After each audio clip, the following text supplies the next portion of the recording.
goodness, dude. As um as Daniel was singing that, like I had this vision of somebody that was just trying so hard to get over something, like just giving all of their strength, and they felt like they're just like, like I'm doing everything I know to do. And what I felt like God was saying was like, that's the problem. Because you're doing everything that you know to do.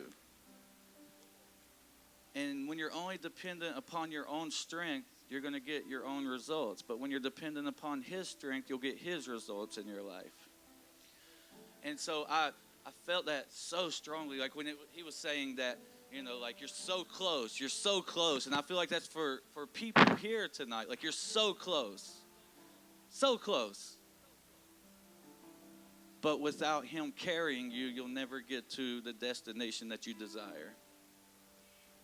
And it's so easy sometimes to get in this mindset where we feel like, like my life is better and it's manageable, but you know that something's still missing. And it doesn't come from how hard you try. It comes from how much you're willing to surrender. And that's where we got to live our life, from the place of surrender. We have to live our life continuously from this place of surrender, knowing that we can never do it under our own strength. Like it don't matter how hard we try, we'll never get there. Never in a million years under our own strength will we get there. And so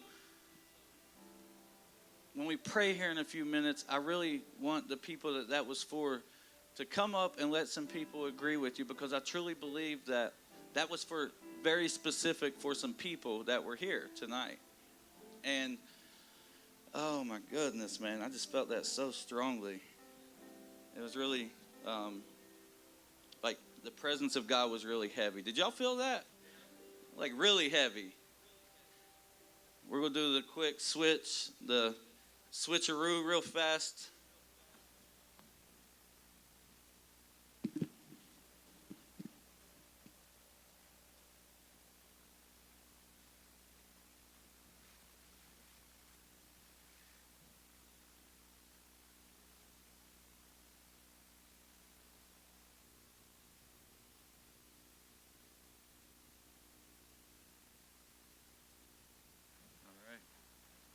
See, are we good? Are we good? We're good. All right. So it's always awkward when you have to do stuff like this with 100 people staring at you. It's always a little awkward. Just embrace the awkwardness. Just hang with me for a minute. Okay, we're good. All right, we're almost good. Now we're good. All right, so have you ever considered this question in your life? Let me ask you this question. And I want you to understand that, like, you being here on the earth is not by happenstance. It's not just coincidental that you're alive. And have you ever pondered this question to yourself, like, why am I alive right now? Out of all the times through history that I could have been alive, like, why wasn't I alive, 100 years ago? Or why wasn't I alive, 1,000 years ago? Why did God choose now for me to be alive? And I know that you've probably asked yourself this question, but then, like we go into our carnal mind after that, we ask ourselves that question and we're like, well, it's just because, science, and this is, my mom and my dad and yada, yada, yada. But no, know that God created you before you were in your mother's womb. He knew you before then. So that means that He could have sent you here at any given time during the timeline of the history of this entire world. You could be alive at any time. But for some odd reason, He chose to make you alive now. And then even when you go deeper than that, for some odd reason, He chose to put you where you're at currently. Now let me say this. Sometimes our decisions put us in places that we don't desire to be currently. But at the same time, what I mean by that is He chose to make you alive during the period of the 2000s. You're sitting here and it's 2021, and there's a specific reason why you're alive now. And so many times we just think it's like, these natural things. But if you can look past the natural for a moment, and you can begin to see that there's spiritual reasons for why you're breathing during this moment in time. Now, what I don't want you to do is this. I don't want you to forfeit the reason that God made you to be alive. Like, my goal for you would be to find out that God did make you for a purpose, and even deeper than that, find out what that purpose is. Because there's this book in the Bible, Esther, and it's such a phenomenal book, man.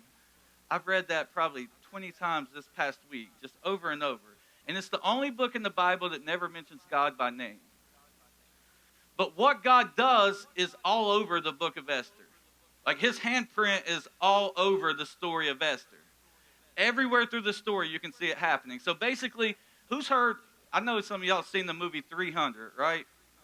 Y'all remember King Xerxes, the Persian god from 300? Well, there was a king named Xerxes during the time of Esther, and he was actually a Persian king.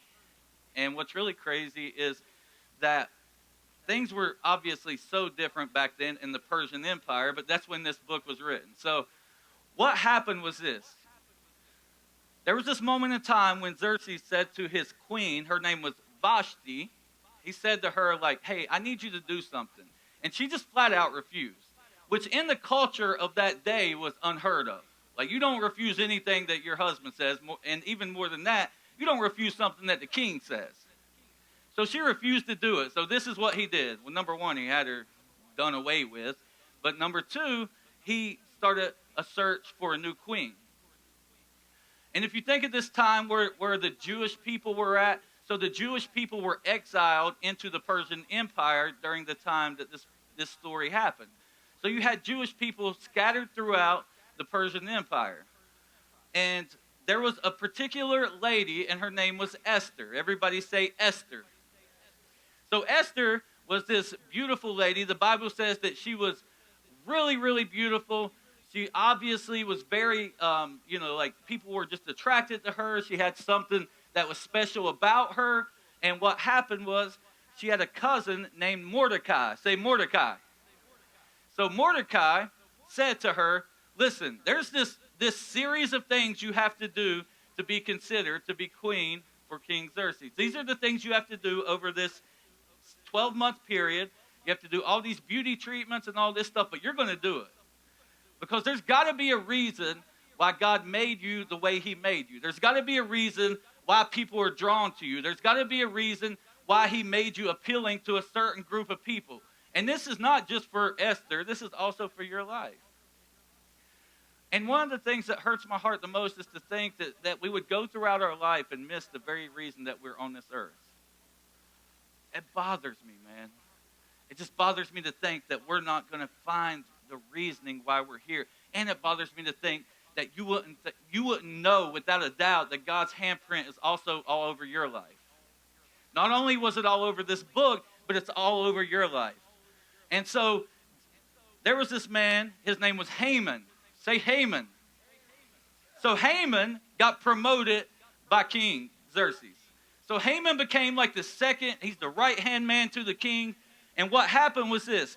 Mordecai, who was Jewish, as Haman would travel throughout the empire, all these people would bow down. It was customary. Well, Mordecai was like, I ain't bowing down to him. So what Haman did was pretty petty. He goes back to the king and he's like, listen, these Jewish people, we need to do away with them. We need to get rid of them. They're no good. And so they write this law that said, if you see a Jewish person, you can kill them and you can have everything they own. Ain't that crazy? Well, that was some savage times back then, boy, I'm telling you. Just because you're Jewish, they could kill you. The Jewish people's been through so much, man, and persevered through so much throughout history. It's really crazy. And so many times we think we got it bad, man. There's been some bad transgressions against those people.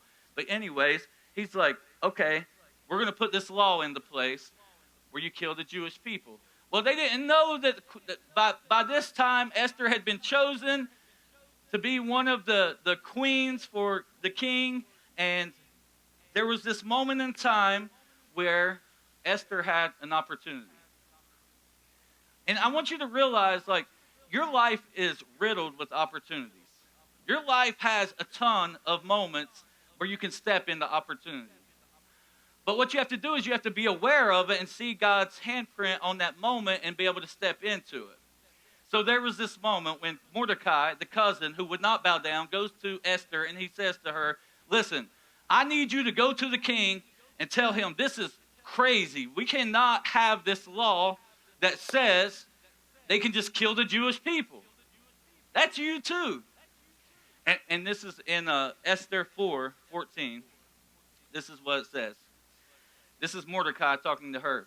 If you keep quiet at a time like this, deliverance and relief for the Jews will arise from another place. But you and your relatives will die. Who knows if perhaps you were made queen for such a time as this? Who knows if perhaps you're on this earth for such a time as this? Who knows if perhaps, and you see what happened before that? He knew that regardless if Esther stepped into her purpose or not, the purpose would prevail. He's like, there will be relief, but I think it could come through you. It's going to come from somewhere, but it might be way after our time. And have you ever stopped and asked yourself, like, what relief am I supposed to bring to this earth?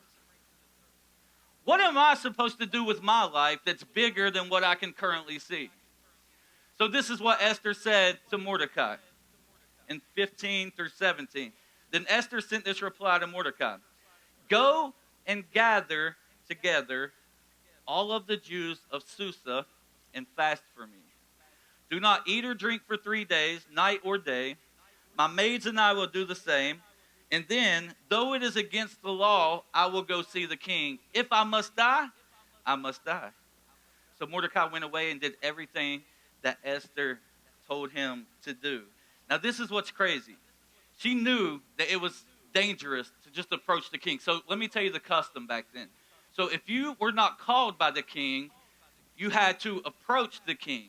If the king did not put out, he had this big gold rod that if he didn't hold it out when you approached him, you would die. Like they would just kill you. Basically, if he rejected you approaching him, you were dead. And so she knew going into this, there was some great danger that was going to be involved with it. But yet she still told herself, like, man, I have enough faith in God to know that even if I die, at least I died trying to accomplish my purpose. And have you ever thought that it's only to exist until you find your purpose and then you begin to live? Up until the moment that you find what you're created for, you're existing on this earth. That doesn't mean you can't coast through life. That don't mean you can't do things. But I'm talking about the God-given purpose that he put inside of you. Are you walking in that? Because up until that point, you're existing. You're not living. And so she knew there was danger. She knew there was a chance she would fail. And the problem, I think, like especially that we put this stamp on failure in our culture to where if someone does something and it isn't successful, we're too scared to succeed and fail at the same time. So we don't even try stuff. We just stay in our comfort zone. But at least she knew in this moment, this is dangerous and it might not end well, but I'm willing to do it because inside of me, I believe there's something bigger than myself I'm trying to accomplish. And so she goes to the king.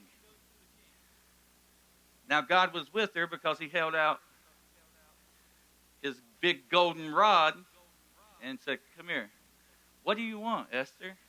I'll give you anything that you ask for, anything that you desire. And she could have told him right then, but instead she said, I want to hold a banquet for you and Haman instead.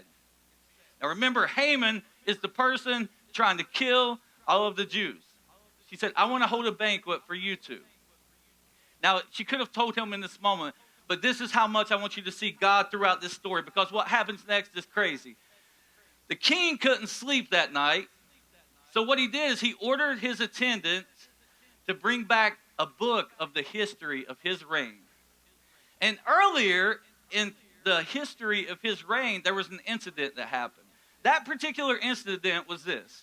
There were two eunuchs, which are like servants to the king, and they were attempting to kill the king. But there was a man named Mordecai who overheard it, and he made the king aware. So he went and told him. He said, listen, I want you to know these two dudes are trying to kill you. And then he's like, okay, thanks. So now what is the chances when King Xerxes says to his eunuchs, hey, I want you to read to me the history of my reign, that they would open the page of the book that says this. In those records, he discovered the account of how Mordecai had exposed the plot of Bigthana and Teresh, I probably butchered those names, two of the eunuchs who guarded the door to the private quarters. They had plotted to assassinate King Xerxes. What reward or recognition did we ever give Mordecai for this? The king said. What did we ever do for Mordecai for saving my life and I didn't get killed? What did we do for him? They said, you didn't do nothing for him. And this is what's really crazy. Nothing has been done for him. And then the king said this, who's in the outer court? As it happened, it was Haman, who was this arrogant person who was just evil inside, trying to kill all the Jews. And then this is what he said. Let him in. Haman arrived in the outer court of the palace to ask the king to impale Mordecai on a pole that he had prepared for not bowing down to him. And in this moment, this is what happened. So Haman came in and the king said, what should I do to honor a man who truly pleases me? And Haman thought to himself, like, who else would he want to honor besides me? I'm number 2 in the kingdom. There's not another person that this king would want to honor except for me. So what he said was this. This is what you should do for the man who truly pleases you. He should bring out one of the king's own royal robes, as well as a horse that the king himself has ridden, one with a royal emblem on its head. Let the robes and the horse be handed over to the king's most noble officials, and let him see that the man whom the king wishes to honor is dressed in the king's robes and led through city square on the king's horse. Have the officials shout as they go. This is what the king does for somebody who he honors, thinking that he was talking about himself. Now, do you see the coincidence of everything? Let's just look for a minute before we go into the next part. Out of every bit of his reign, it just happened to read that part where Mordecai saved his life. Out of Esther, in a moment, not quite telling the king yet what she wanted, she held her tongue, because if she would have told him in that moment, this moment wouldn't have happened, and everything would have turned out a different way. But you got to see God in the details of your life, because had it happened any other way, guess what? Mordecai would have been put on a pole, and what they did is they used to get these 75-foot poles, and they would literally just put people on them. Be dead, hanging there. Savage time to live. But can you see that in every detail of your personal life, God dwells there? In every moment when something should have went another way, but it didn't, and you're like, I was lucky. Let me tell you something. Luck don't exist. The favor of God exists. There's no such thing as I was just lucky. The moment when I was, should have died and I didn't lay down, and if I would have vomited and I was laying down, I would have overdosed and choked on my own vomit. But for some reason, I was sitting up. That wasn't happenstance. That was the grace of God. And every time he's pulled you out of a situation, man, just know that it wasn't luck. It wasn't luck that you were brought back to life. It wasn't luck that you were brought out of that hell that you used to live in. It wasn't luck. It was his hand on your life in every detail. And if you can see him in the details, what's going to happen is this. Your awareness for who he is will raise up a whole lot. And you'll begin to realize they ain't no such thing as what we like to call karma, but there is. You reap what you sow. And if you sow good things, guess what will happen? Good things will happen in your life. And as long as you align your heart with God's will for your life, you'll walk into a purpose that you never knew existed. Just like Esther's about to do. So what happens right after this, he's like, all right, it's Mordecai. Mordecai's the person. He says it to Haman. Now, can you imagine this moment? And Haman's probably sitting there like, this is crap. I hate this dude. I was actually coming here to ask you if we could put him on one of our patented poles we put out front of the kingdom. But no, instead, you're going to lead this man through the city and you're going to honor him because he saved my life. Because see, what you have to begin to see is this. that you'll see people sometimes exalted in places, and you'll think to yourself, like, they're just evil. How are they in that place? I just don't understand. But when God begins to put his handprint on what's going on, man, he will always make what's wrong right. He will always realign things the way they should be. He'll always put things back in the proper order. He's been known to do that throughout history, and this was thousands of years ago, and it still happens today. So this is what happened. Haman took the robes, and he put them on Mordecai, and he led him through the city, and he was completely humiliated. That's what it says. It says, he hurried home dejected and completely humiliated. Now, what's really cool is this. Every detail happened for a reason. None of it was accidental. Like, the fact that you're sitting here today and you have breath in your lungs, that's not accidental, that's not coincidental, that's God's grace on your life. We were in Logan, West Virginia last night, and it was such a fun time, man. It was really cool to go down there with the people in the coal country, and we did the reach down there. And what I realized in this moment, we were holding these candles up, and it's never God's will that people would die. And we were doing like this candlelight vigil for all the people who had passed away from overdose. But what I realized was this: but because I'm alive, there's obviously a purpose. As I was holding the candle, all I could think to myself was this: I shouldn't be alive, but I am alive. So there has to be a reason that I am alive. Do not walk, man, I promise you, the biggest thing that you'll ever regret in your life would be this: to live your life never stepping into the purpose and just existing throughout history and looking back one day and saying, I wish I would have did what God told me to do. I want to encourage you to chase them crazy dreams inside of you. I want to encourage you to go for the big things that God's put inside of your heart. Stop believing the doubt. Stop allowing the naysayers to be in your ear. Make sure that the voice you hear is the voice of God and the voice of people who would encourage you to go further in life. You got to be very careful about the voices you allow in here. If you get a bunch of negative Nancy speaking in your ear, guess what? You ain't never going to accomplish nothing. All you're going to see is the negative side of everything.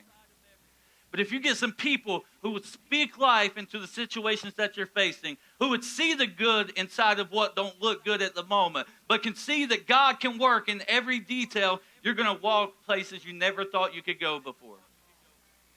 That's got to be how we live our life, man. We got to get to this place in our life where we know that God's bigger than our doubts, where we know that God's bigger than the fear that we carry, where we know that if I have the thing inside of me, I need to run after it and stop pity-pattying around and missing out on our very thing that God placed you here to do. Like, I know there's people here right now that know without a doubt there's more to your life than what you're currently living.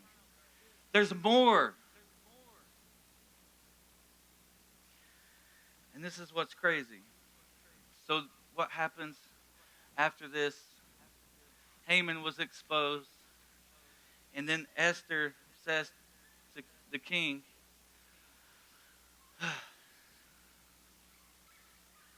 he comes to her banquet, and the king says to her, tell me what you want. What is your request? This is in Esther 7. I will give it to you even if it is half of the kingdom. And Esther replied this. Most people would be like, yeah, give me half the kingdom. Forget the people. Give me half the kingdom. But this is what she said. If I have found favor with the king and it pleases the king to grant my request, I ask that my life and the lives of my people will be spared. For my people and I have been sold to those who would kill, slaughter, and annihilate us. If we had merely been sold as slaves, I could remain quiet, for that would be too trivial a matter to warrant disturbing the king. And then the king said to her, who would do such a thing? Who would be so presumptuous as to touch you? Esther replied, this wicked Haman is our adversary and our enemy. And Haman was sitting right there because she invited him to the banquet. And he was sitting right there, and his face turned pale. And then right after this, the king is mad, and he gets up, and he goes out into the courtyard, and he comes back. And while he was gone, Haman's like begging Esther, please spare my life. Please spare my life. Well, long story short, Haman ended up on one of them big 75-foot poles. And guess what? Earlier in the story, God had given Haman this ring. It was a signet ring. And it signified authority in the kingdom. And God will always make what's wrong right. So what happened after that was this. Haman ends up on the pole. Mordecai ends up getting the signet ring. Ends up with the authority that was given to Haman. It signified authority. God will always give authority to the right people in the due time. And sometimes things don't seem right. But as long as you keep your faith in God and you can begin to see him in every detail, he will always make what's wrong right. And he gave him all of Haman's property and everything. And you have to realize this, that when Esther was born, God knew that this moment would come. God knew there would be a moment that she would have to step into her faith and her purpose to save her people. Now, as you guys know, we have a lot of people around us dying. It's almost like genocide sometimes. It's really crazy that we live in a world and we speak this type of language. That there's just people dying every day from senseless things. Who are you called to? And how important, let me ask you this question. How important is the decisions that you make now? I'm going to prove to you how important the decisions you make now are. Rewind from this story 500 years. And there was a king, the first king of Israel. His name was Saul. Everybody say King Saul. So King Saul was the first king of Israel. He had favor on his life until this one particular moment. There was this moment in time when they were at war with the Philistines. And God told Saul, he said, Saul, I want you to kill every one of them.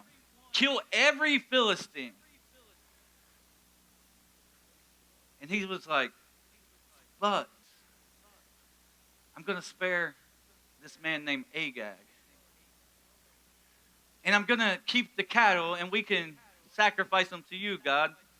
I know you told me to kill all them, but I have a better plan. And we can't act like we don't do this. There's things you know God's been told you sometimes, and you say to yourself, like, yeah, but instead of doing all that, I could just A, B, C, D. This is going to blow your mind. So he spares this king named Agag. Agag. This is what's crazy. 500 years.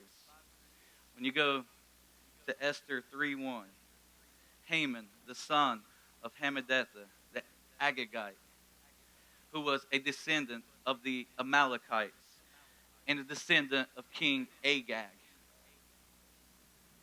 500 years later, that disobedience tried to destroy all of the Jewish people. Tell me your decisions ain't important, man. Tell me what you do now doesn't hold weight later. A decision when God told him to do something and he spared this man's life ended up in the result of this man named Haman, who would rise up and try to kill everybody. Because you're always going to have an opportunity to not do what God said to do. You always have a choice, man. Every single day of your life, when you wake up, your whole day is presented with choices. All throughout your day, there's choices to be made.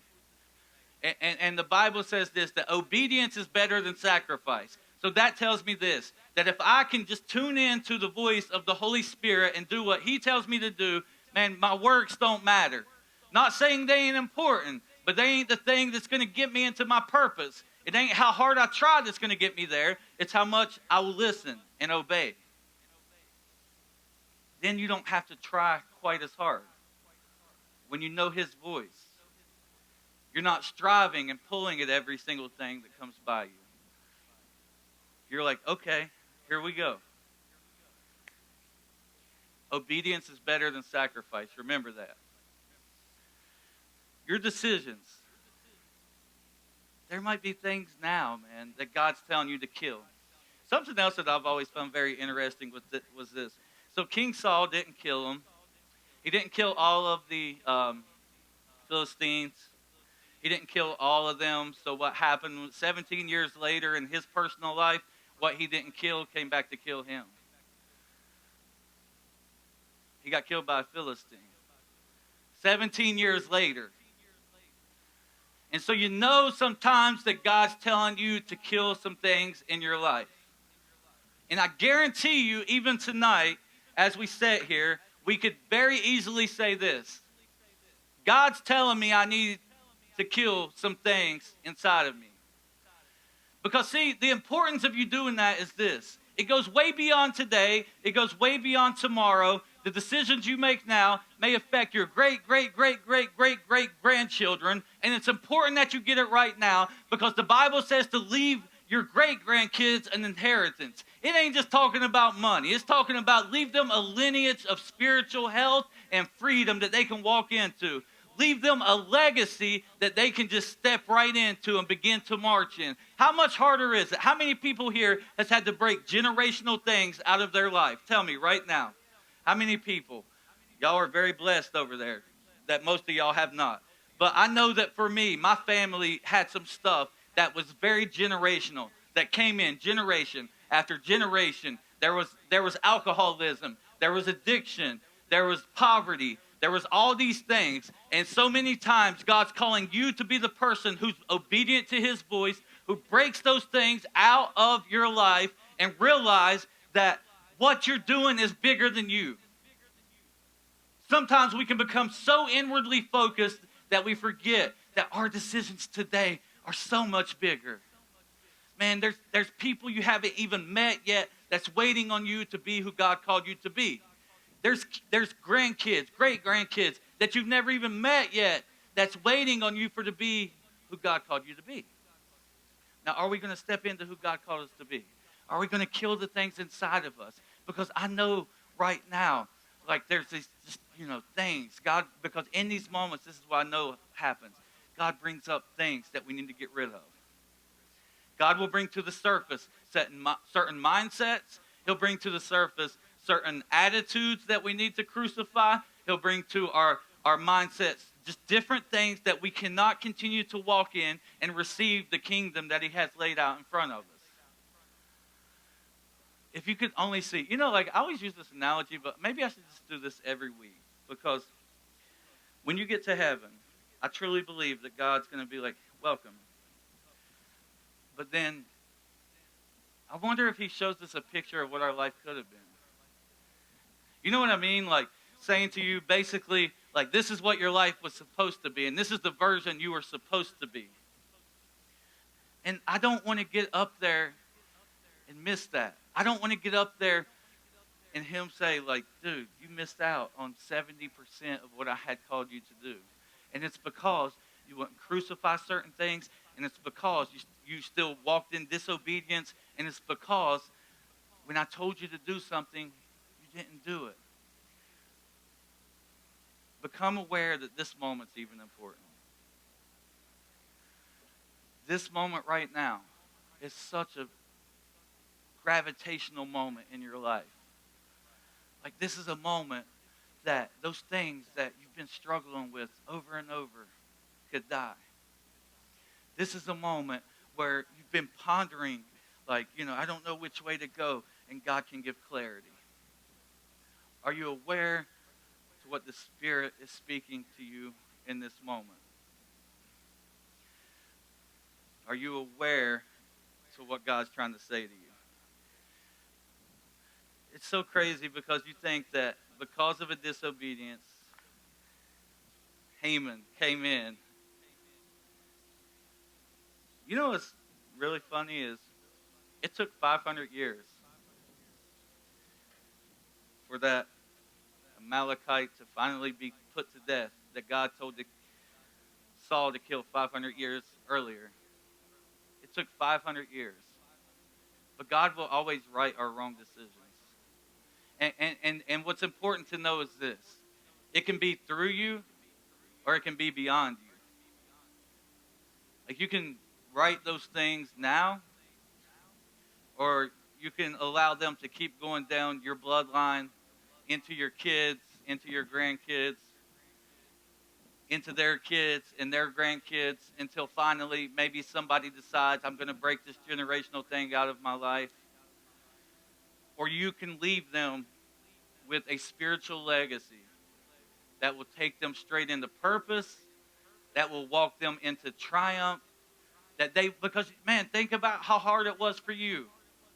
Think about how much you had to fight through to find freedom. Like Louis, think about it. You just told us your story. You don't want your kids to walk through that same mess. We can kill it now. We can kill it now, or it can kill us later. And I truly believe this is a very, very significant moment.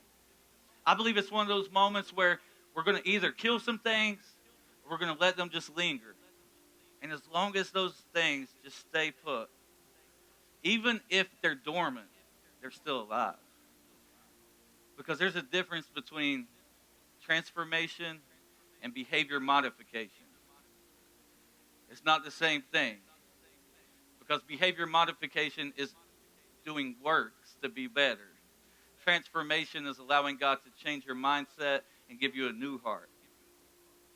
And I think that that's got to be the goal of where we're trying to go. It was really cool yesterday to see, like, I looked last night, we took a group picture of everyone that trapped. Dude, that was a long trip. It was like 2 hours. And it was in the middle of the cold country, West Virginia. And what was really cool was this, man. I saw a bunch of people, like about close to as many people that's here right now made that trip yesterday. And I looked at the group picture and I thought to myself, like, dude, we have an army of people. And I know that a bunch of you guys would have came if we could have got y'all back in time. Corey, I know y'all would have went with us to Logan. And I think about, okay, so if God's doing this, let's look bigger picture. Let's look at what's he trying to do through us as a whole. I'm not talking about just through me or through Daniel or through the worship team. I'm talking about through the ministry as a whole. What's he trying to do to impact this region, this city, and I think it's even bigger than that. What's he trying to do? But see, this is the reality. If we have a broken leg in our body, we can't go to where we need to go. So the reality is this. God's calling all of us to get to a new level of spiritual freedom, man. God's calling every one of us to go up to a new level. He's calling us to be better than we were. He's calling us to be more sanctified than we were yesterday. Man, he's calling us to be more whole so that we can accomplish what he has for us. Because I can look at my personal life, I can look at my family, and I can look at the lineage there. But then I also look at what's the legacy that God's trying to leave through this effort. It's more than just coming and hanging out.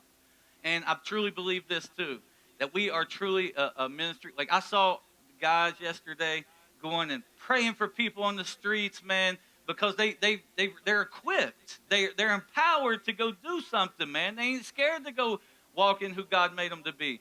80 some days sober, and this dude's over here praying 86 days sober, which is awesome. Give it up for Louis. But this man's over here praying for people on the streets of Logan, West Virginia, because there's an army that God is raising up. There's a remnant that God is trying to raise up in the earth right now. And I know that there's something bigger than us that's in front of us. Like, some of y'all don't know the location of our building. It's only a half a mile from here. It's like 2 streets from Lynn Street. And so God is strategic in every way. He knows what he's doing, even when we don't. But what about your life? What about your struggles? What about the things you're going through? Can you see the bigger picture? This is the question. Can you see that it's bigger than where you're currently at? Can you see that it's bigger than where your life is in this moment? Like, because see, Esther knew that she was going to face something that was going to be challenging, but she also knew that if God was with her, she would be safe. Even if she fell, she would be safe. Do you have that type of trust in the one who made you? That's the type of trust it takes. So worship team, Let's get this thing, man. I truly believe that tonight we're going to kill some things. Some old things are going to pass away, and we're going to step into some new identities. I believe some old mindsets are going to die tonight in this park. And I truly believe this, that God is doing it for a bigger purpose than we can see in this moment. I truly think it's bigger than we know. But we need you, man. The kingdom needs you. Needs each and every one of you here. God don't want you to stay the same. God wants you to go further. And this is a different type of message and altar call, because here's why, man. I believe for weeks we've been forgiving and getting rid of stuff, and we've been letting go of, like allowing God to go into our heart and do some surgery and allow us to forgive some people and take us further. But I believe tonight is such a night of things dying so that something stronger can live there. I believe it's a night of empowerment. I don't think it's just a night, and I cannot get away from this. I know it's a night for all of us personally to let go. Let God do something in our heart. But man, I want you to see the bigger picture. There's something bigger than you of why you need to do that. So, prayer team, let's get it. And so as they go into this last song, guys, listen. If that spoke to you, don't you dare walk out of here. If God was pulling on your heart, don't you dare walk out of here. Because tonight when you get home, you're going to be like, daggone it, why didn't I go get my freedom? And I just don't want you to ever walk out of here hurting, heavy, or in bondage. I really want you to walk out of here knowing that you're free, man.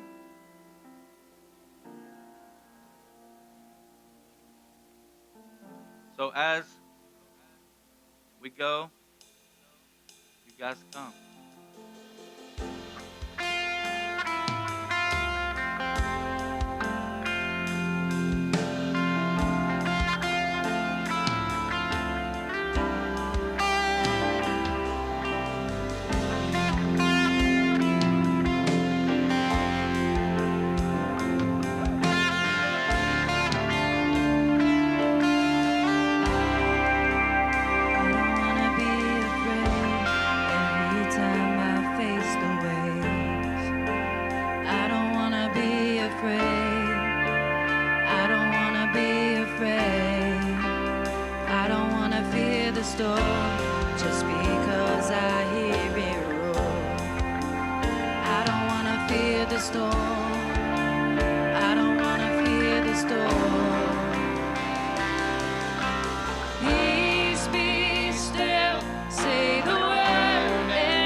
Storm.